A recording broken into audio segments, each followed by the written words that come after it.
Hey, I'm Sarah Gonzalez. Welcome to the news and why it matters. We have Stu Bergier back with us. Yay! Yeah, for myself. Yes. Guest panel member. Yeah. How was it all the way, several countries away? Yeah. En français. Yes. It was great. It was bon.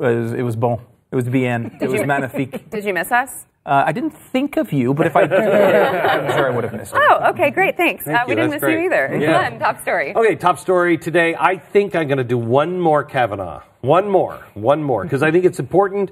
A story that, what a surprise, nobody in the press is running with today. I'm definitely going Kavanaugh. I've had a whole week of hearing and bits and pieces about Kavanaugh and had no time to talk about it, so I am Kavanaugh today. All right, Jason. There is a new NAFTA, and it probably has the best acronym in the history of awesome, just totally cool acronyms. It's USMC.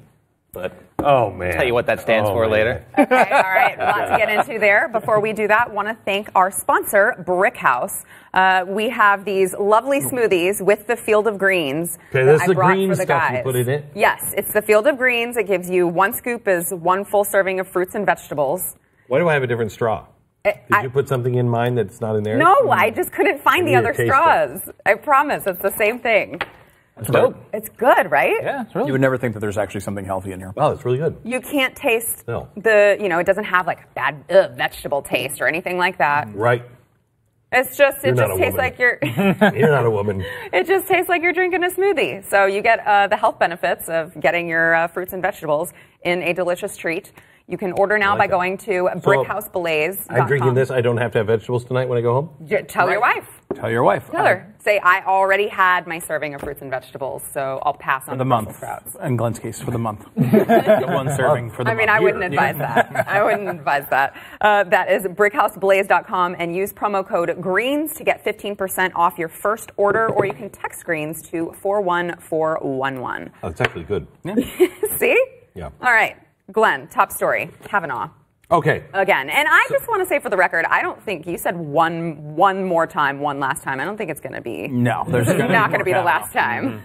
All right, I will tell you, if we can get to it, what's going to make me blow my stack at the Republicans. I will lose my mind with the Republicans. Let me just say it now. If they don't have a replacement. You're stealing my bit. bit. Oh, really? Yes. If it go, well, I was the one who said it today. What are you talking? I can't do this job anymore. I gotta go back to France. I guess he did say it, but it sounded better when it came from me. Anyway, I'll leave that alone. Okay. Okay, so Rachel, what was her name? Mitchell. Rachel Mitchell is the woman who I really felt bad for. I mean, she's really an accomplished woman. She was Barack Obama's Homeland Security sexual predator prosecutor of the year. Okay? Where's Barack Obama stepping up for her right now, by the way? Yeah. Where's Barack? Her character is being just maligned because she's just this Republican tool. Where does Barack Obama, does he ever come out and say, hey, by the way, she's not an idiot. She's actually a legitimate prosecutor. I trusted her with everything in our Homeland Security Department. No, never. She was the one. She was the one that Barack Obama said, that's the prosecutor that can go in and do forensics. She's a prosecutor. So she goes in and she listens to, her specialty is old cases. And she listens to the interviews. She does the interviews and listens to the victims. And then she comes out and says, yeah, there's something here. No, there's nothing. So she just issued a report. And it is astounding. Let me quote.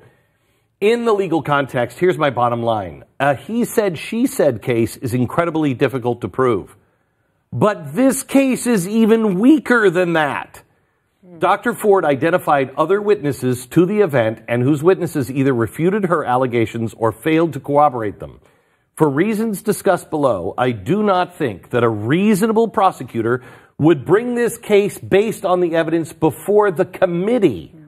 Nor do I believe this evidence is sufficient to satisfy the preponderance of evidence standards. So, same thing I thought. She didn't even belong to be there to testify in the first place. Right. And what she's saying is, beyond a reasonable doubt is criminal. The preponderance of evidence is civil. She says it doesn't reach those two. It doesn't even reach the level of, hey, I got this letter. You guys on the committee, you should look at this. It doesn't even make that standard. Yeah. That's stunning. That's huge. Stu, what's your take on that? Well, I mean, it's totally her take is what everyone's take should be. There are a lot of cases in which ideology goes, and you have one person who thinks in one way and person who thinks the other, and you can understand why they disagree. There is no reason to believe her. That's a hard thing to say because I think people so badly want to believe her and want to believe that she don't want to be. It's like when people said, "Hey, use the politically correct term, handy-capable."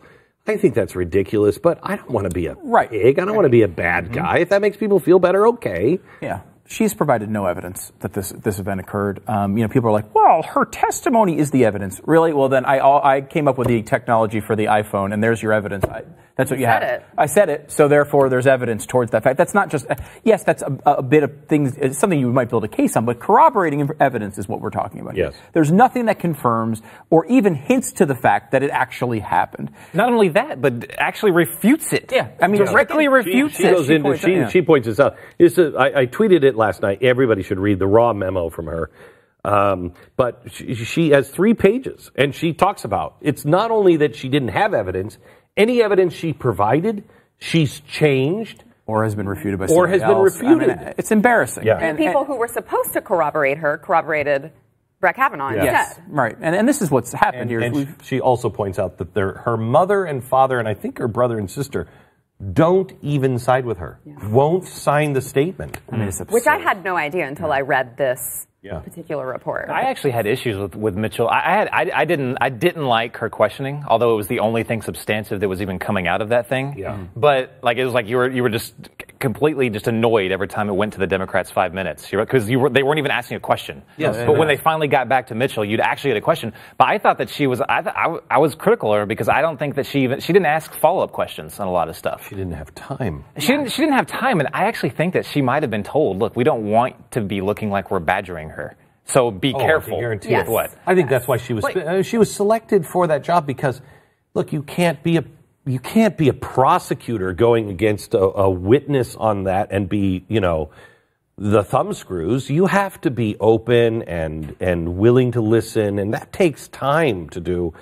If somebody's in a fragile state, take somebody like her to do it. One of the biggest things that I want to know about, and once Dr. Ford mentioned the beach friends were the ones that told her to take this, that this claim.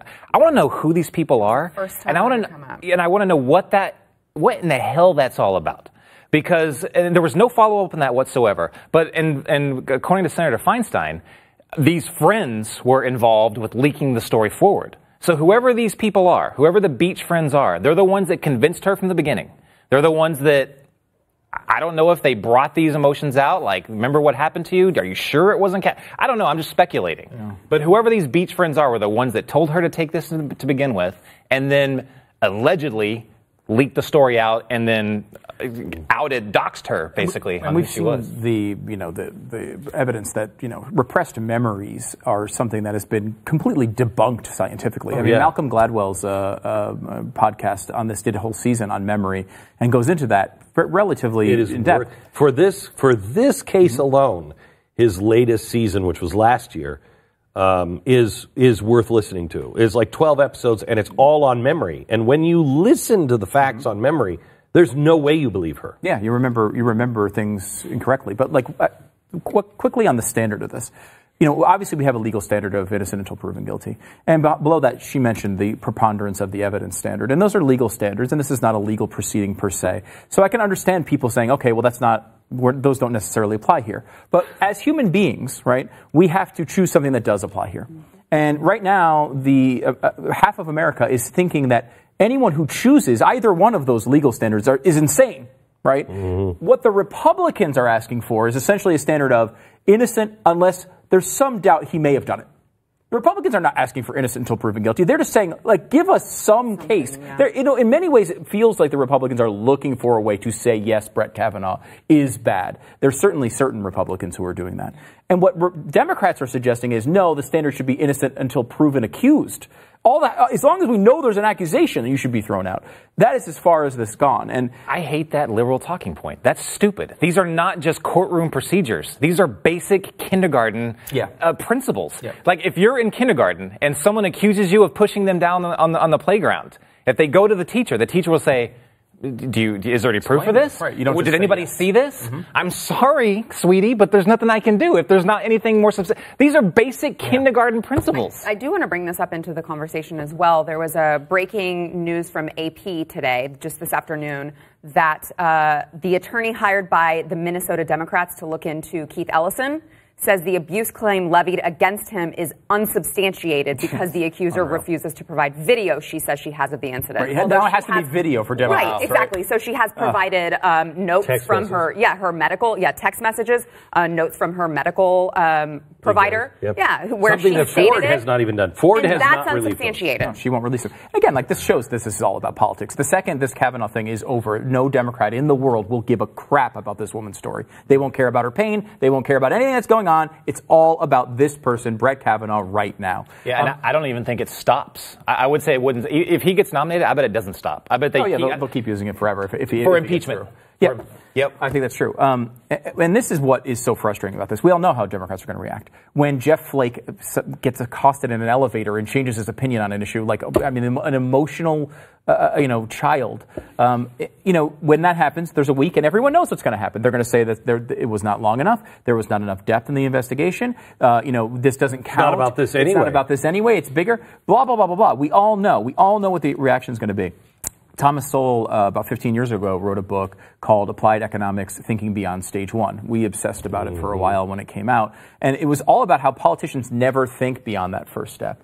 And here we are in the situation where everyone knows the Democrats are going to do insane things to stop Brett Kavanaugh at any cost because they know the election is right around the corner. There's if you believe the polls, about a 30% chance that the Democrats will take the Senate and be able to block anybody that Donald Trump puts up there, and we'll have a 4-4 court for a long period of time. Everyone knows they were going to do this. And yet what do we see in Axios today? That they have no plan B. Listen to some of these quotes about what happens if Kavanaugh fails. For the White House, it's Brett Kavanaugh or bust. They have no plan B, and there's not even a discussion of one, according to 5 sources with direct knowledge of sensitive internal White House talks. Goes on, he's too big to fail now, said a senior source involved with the confirmation process. And there's no time before the midterm election to put up a new person, a White House official told Price. So it took 11 weeks from the time that Brett Kavanaugh was named to today. It's about 10 or 11 weeks, depending on when the vote actually occurs, 11 weeks. We have 15 weeks from now, from the end of this week to when the new Senate would take place. If this vote happens, and it should happen on no later than Monday. Do you think it will? You think Republicans will put their foot down and they won't give it more than a week? I think they won't. I don't think they'll give it more than a week. They may. But I think if they don't have the votes, they may pull it. But I think it's going to be over, I think, by next week. I think it's Friday. Friday or Monday, I think, probably. But if they don't have, there are 5 or 6 women on the list of 25 that they've already put out there. There's Mike Lee, who's about as clean as you can possibly get as a male. You've got... If one of those is not named, they should be standing at the podium as they pull the nomination for Brett Kavanaugh. I agree. And say, we've started the process. This is going on. You've got 15 weeks to get this through. It should be your top priority. If you lose the Senate, you're going to lose an opportunity of a generation here. Don't let these people in elevators push you out of this. It's way too important. I personally think that it should be Mike Lee because I think you could get it done before the election. Really? Yeah. So why not Amy Coney Barrett? That's what I would do. Because you give this weird dynamic of they can't really go after her because she's a woman. Because here's why. Well, they'll go after something else. Yeah, they'll come up with something. The thing with Mike Lee is you can push that one through rapidly. Everybody knows who he is. They're all his colleagues. Yeah. The president says advise and consent. What are they going to do? They need an FBI on Mike Lee? They've already got it. He's a senator. Mm-hmm. They know him. They work with him. What do you have to do? Let's have the hearings next week. We're going to nominate him on Monday. By next Monday, we're going to have the hearings. And by Friday, we're going to vote on it.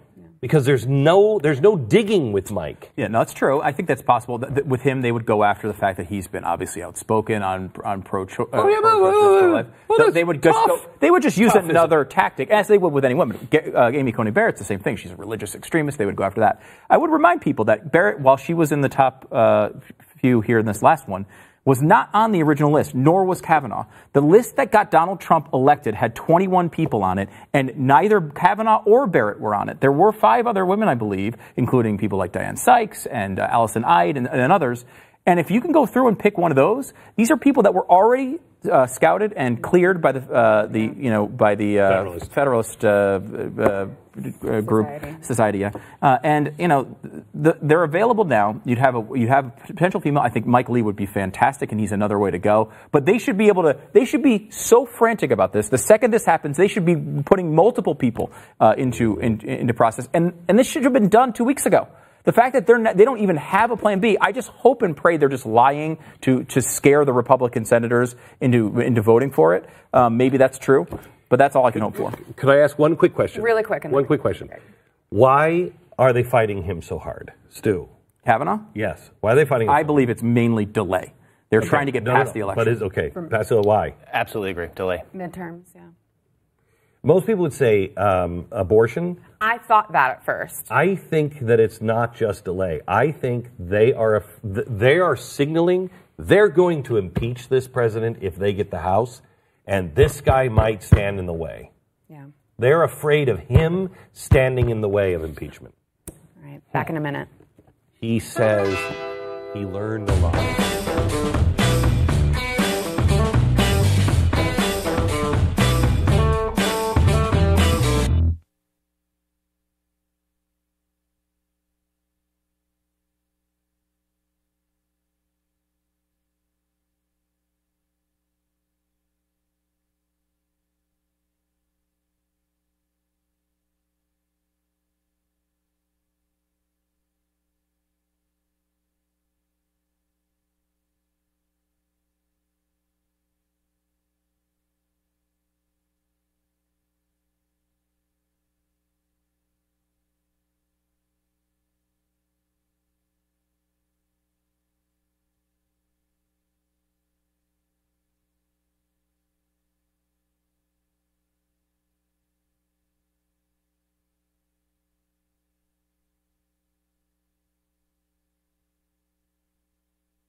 One quick thing that I found interesting on this Kavanaugh circus before we move on, I was reading on the Daily Wire that there were several polls that came out asking who people believed, whether or not they believed that Kavanaugh should be confirmed. There was one poll that cited 35% believed that Kavanaugh should be confirmed and was telling the truth.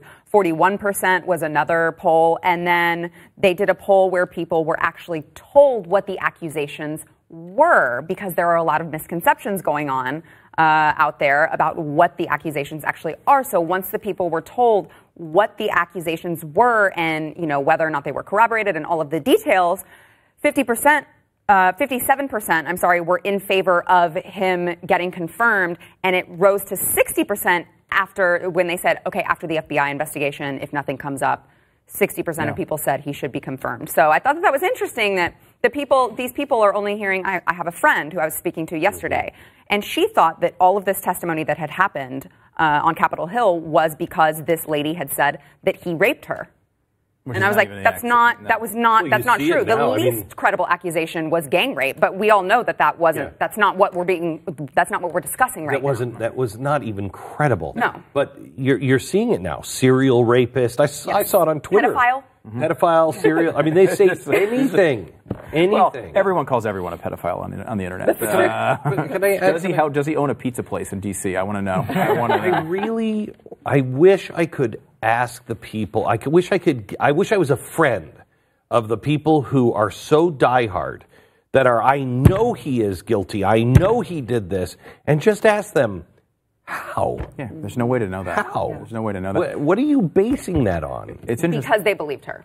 That's it. Yeah, but that's not enough. I know. But you can't just believe. Evidence is important in these things, and I think that going through this is removing one of the things. Because I was not a Kavanaugh guy, as I just mentioned. One of the things that I thought was really bad here is what Donald Trump got elected, saying, "I will pick my Supreme Court justices off this 21-person list." And once he got elected, he added people to the list, like Brett Kavanaugh. And so that was not a good thing. And, Republicans didn't seem to mind it at the time. And Kavanaugh is a well-known, we complained about it. Yeah. Kavanaugh is a well-known conservative jurist and was up for a Romney Supreme Court nomination as well at the time if he had won. That's a problem. Well, yeah. So, but the worry I had with him is that he would not actually be as conservative as I wanted him to be in the court. You go through something like this.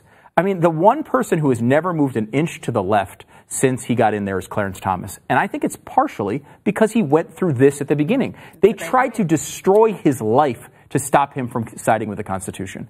And people like John Roberts, who have spent time reaching over the aisle to preserve some legacy, Brett Kavanaugh is not going to be thinking about this if this guy gets through. He is going to be, you'd think, as rock solid as Brett Kavanaugh could ever be after going through this. He's never going to worry about his legacy. His legacy is that he's a rapist. He needs to go in there and care about the Constitution solely. And I think this could be actually a good thing for his rulings if he actually gets through. Yeah. Agreed. All right. Jason, NAFTA. USMC. United States, Mexico, Canada. And there's the agreement, but we'll leave off USMCA. The A didn't count. Yeah. All right, so tell us why it matters. Yeah, well, it's basically NAFTA Part 2, really. There's not a whole lot of difference with it. In fact, a lot of the things, so the two biggest things that people are pointing out right now is that it opens up the dairy market and some farm agricultural stuff up into Canada, which wasn't there before. And then also there's these interesting, they wrote into it to where I think 75% of auto parts have to be made in the entire North American continent. So all of North America, 75% of auto parts have to be made here, whether that's Canada, here, Mexico.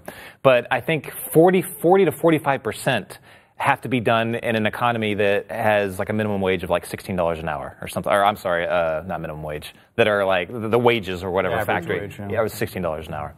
So that puts the majority, or not, well, at least almost half of it here in the United States specifically.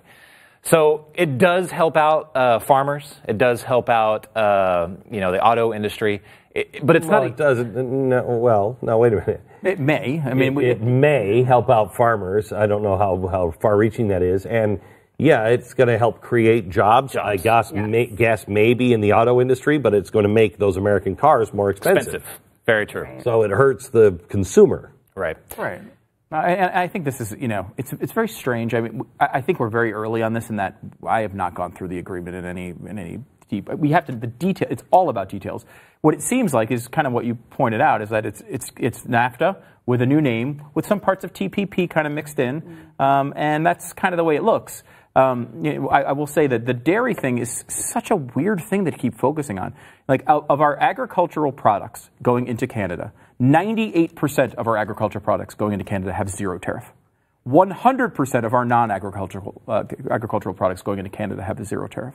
So this is not a big problem. They keep bringing up this dairy thing, which is a tariff that existed, but was almost never utilized because we never got to those quotas anyway. We would go up to those quotas and stop.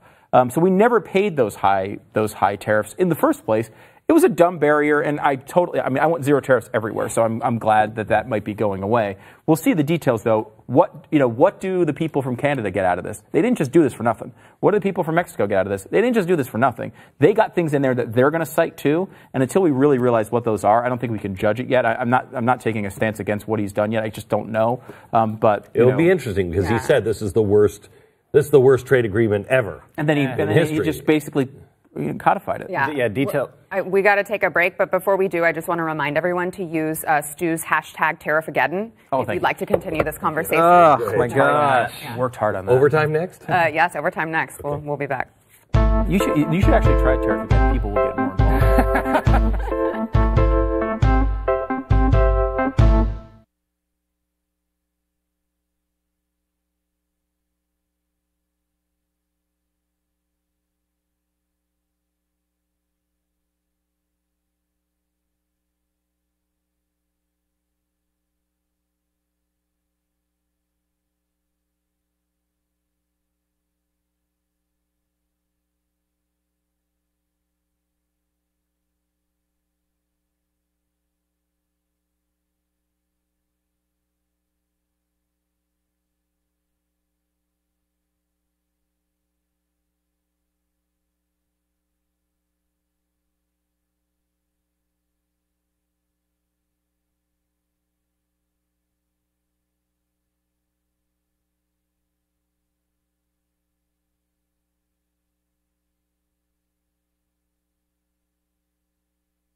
NAFTA, which is what he wanted. I was excited when he was.